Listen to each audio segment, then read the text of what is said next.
Hello, welcome to this video that is going to be my collective manga haul for the month of January 2025. Happy New Year! This will be me just opening all the manga I get throughout the month, as always. It's a new year, but we got the same old Barnes & Noble pre-order package to start it off. And one of my first volumes of the year, we have volume 16 of Blue Lock. I just read volume 15, so this is perfect. Blue Lock is a soccer series about this program called Blue Lock where they gather all the soccer hopefuls in the country that want to be the best striker, and it's kind of a competition elimination format, so that's really fun. Not the most realistic soccer, but I'm really enjoying it so far.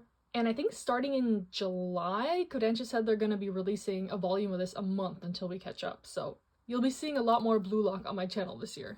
And then I got volume 6 of My Girlfriend's Child. This is such a good series in my opinion. It's not necessarily the most enjoyable. It's about a couple in high school where the girl becomes pregnant and they're just kind of navigating the situation, the options they have, the reactions from their friends, their family, their school. It's pretty educational, it's realistic, it's bittersweet, I would say, but really insightful, and I'm really glad whenever I read these volumes. So yeah. First package of the year, starting out strong, and we'll see what more I get throughout the month. Hello, we have a couple packages for today. And first we have volume 17 of Chainsaw Man. I'm a couple volumes behind on Chainsaw Man still, so I need to catch up. But these volumes are coming out quite slowly, so I have lots of time to catch up before the next volume comes out. And then I got volume 2 of Last Quarter. I believe this is the final volume. This is by Ayazawa. I really enjoyed the first volume. It was kind of a mystery ghost story. And I recently finished Neighborhood Story by Ayazawa, so I'm kind of in a mood for her stories. Hopefully this one has a satisfying conclusion. And that is all the manga I bought so far for today, but I did take a trip to the library and kind of wanted to show my pickups from there. So last year I kind of restricted myself from going to the library because in 2023 I was just there 24/7. I read so much from the library that I neglected my my own physical collection. So last year I was like, okay, I need to get through some of my physically owned stuff. And literally January 2nd of 2025, I was back at the library. So I ended up picking up volumes 4, 5, and 6 of Windbreaker. If you saw my 24-hour reading challenge, I did read some Windbreaker in that, and I wasn't really feeling it, so I decided to pick up the next couple volumes from the library to see how I felt about it. This is one of my favorite ways to utilize the library, on a series I'm on the fence about. I can try more volumes for free. I think this series is also on the K-Manga app, so I could have read it digitally, but physical is my preferred method. And in the same vein, I got volume 10 of Kaiju number 8. I really like this series, but I'm kind of on the fence of collecting it myself. I want to see if I'd be satisfied just reading it from the library alone, I guess. Then I saw a bunch of volumes of this series, Gachiakuta, and I feel like it got a lot of buzz when it was first releasing. Maybe I'm mistaking it with another series, but I was intrigued just by the cover and the synopsis and stuff. And then for something I've never shown on my channel, I got the first volume of Heaven's Official's Blessing, the damei. I'm not going to show the cover because it has my library name on it, but yes, I waltzed into the library and to my surprise, they had damei. They only had this series, but they had all the volumes. So I'm not sure if this will start the trend of my library getting more, but I have gotten so many questions about if I've ever read damei, if I plan to, if I want to, and the answer has always been I'm open to it, but I'm not actively seeking it out. I've gotten some recommendations, I have a little list I've put together. Heaven's Official's Blessing was not on that list of direct recommendations I've gotten, but since my library had it, this is, one of the most popular series I've heard about. I figured I might give it a try. No promises that I'll actually read this. I checked it out just so it's in my view. I can see it. I'm reminded of it. But yeah, my hesitation with anime is always that every time I look one up, there's just a laundry list of trigger warnings, and I never know if those are just one-off instances or major themes. Can I handle this? I don't know if I can, so we'll see how it goes. My only exposure to this series is I've watched a little bit of the Untamed, but I couldn't really get into it, so yeah, we'll see how this goes if I get to it, but just thought I'd put it out there so people know it's on my mind, and I'm open to recommendations. I've just been hesitant to buy these volumes myself, so if I like this, if I continue reading the series, I can also request my library get more series, so leave me some recommendations for other series also, I guess, so I can add to my list. And yeah, that is it for this clip. I just wanted to show some library stuff. Since I love the library, I've been away from it for so long. we might see a renaissance in 2025 of me being there all day, every day.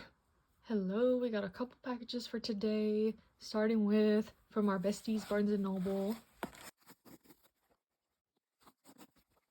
Starting with, we have Omnibus 27 and 28 of Tokyo Revengers. I think the last Omnibus is the last one, so it's kind of been a long time coming. I have read this full series through, but I'm excited to do a reread once I get all the volumes physically.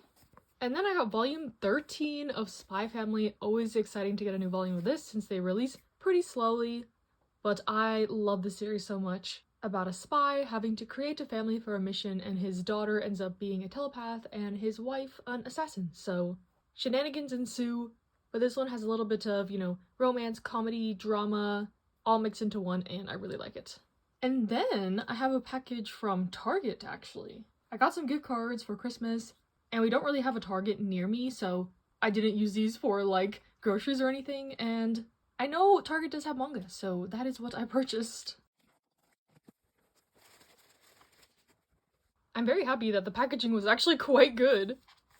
But first, we got volume 1 of Why Ray Leona Ended Up at the Duke's Mansion. As we all know, I love my fantasy, isekai, villainess type stuff, and this is a series that has been repeatedly recommended to me. I would have bought more volumes, but they only had volume 1. Target had an odd manga selection. They had, random volumes of series, mostly, popular Viz stuff, but from other publishers, I had to piece some stuff together. So yeah, really excited to read this one after hearing so many good things about it. And then I bought volumes 5 and 6 of Sayonara Football. This video should be out by now, but it's about sports manga, and this is one of the series I want to read this year, so I have a couple volumes already, and this fills in some gaps. But yeah, mini review of Target online for buying manga went successfully in my opinion. Like I said, the selection is not huge, but check it out if you're interested. Hello, welcome to the last clip of this video where we have some lovely Barnes & Noble packages, of course. First, we have volume 3 of the light novel For It the Villainess and the Villain Met and Fell in Love. This is one of my favorite light novel series, so I'm super excited about this one. It's kind of a fantasy romance underdog story about our heroine who has been shunned by her family because she doesn't have any magic, but it awakens later in life. And this kind of standoffish, handsome guy at the school from a powerful family befriends her and kind of is able to see, her true worth, quote unquote. And I really like their relationship. I liked the discussions in this. It's really nice in my opinion. Definitely in the same vein as, My Happy Marriage-esque, so if you like those types of stories, I would recommend this. Then I got volume 9 of The Remarried Empress. This cover is so beautiful. This one is also kind of like a fantasy romance royal court setting one about the empress divorcing her husband, the emperor, and kind of forging her own path. Chaos ensues because she was kind of the glue holding the empire together. So yeah, really political, romance heavy, a little bit of fantasy, drama.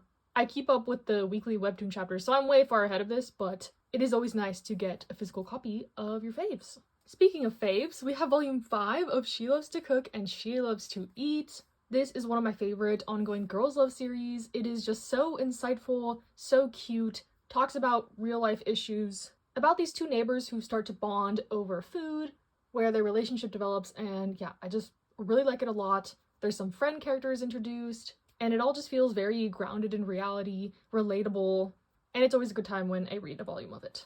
And also in that same vein, we have volume 10 of Sasaki Miyano. Oh my gosh, I feel like it's been a year since a volume of this has come out. Of, Sasaki and Miyano.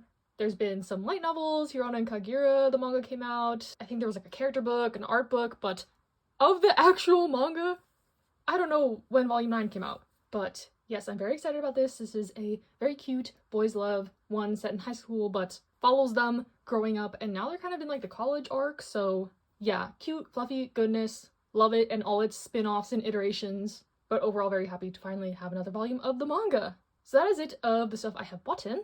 But Eyes Press did send me volume 1 of Kill the Villainess. I haven't really been showing the manga I've been getting for free because I want to read it before I talk about it in a volume 1 try vlog or a reading vlog, etc. But they sent kind of a press release with this one, so they're definitely hyping it up, and I'll just include this here. Seems like it's about, a villainous reincarnation story, but apparently it has a more realistic approach to transmigration.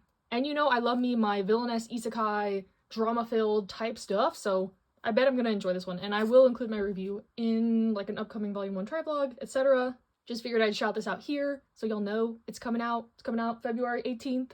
When I posted this on my story on Instagram, I got a lot of DMs of people excited about this, so I think this one was already quite popular. So I can understand the hype that they're giving to it, and hopefully it lives up to that hype. I bet it will. But yeah, just thought I'd include that one in there, and hope you enjoyed the video. Stay safe, stay happy, stay healthy, and I'll see you in the next one.